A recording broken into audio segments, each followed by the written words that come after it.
Hi everyone, in front of me I've got Samsung Galaxy S25 Plus, and let me share with you how to update the apps on this device. So first of all, make sure that you've got the internet connection because it is required, and then make sure that you've got also your Google account added to the device. If you're not sure how to do it, you can check our tutorial about it, or you can do it after entering the Play Store on your own. So it's totally up to you. So let me enter the Play Store, and now we have to tap on the circle, which is your account.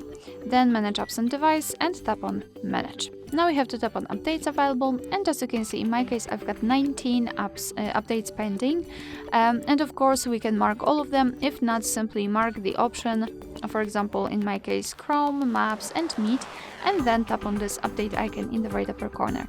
And now your device will download the updates, and after that they will be successfully installed and automatically updated. So you do not have to do anything more, just wait patiently. Of course you can do whatever you want in that time. Alright, so that will be all. Thank you so much for watching. Please hit the subscribe button and leave the thumbs up.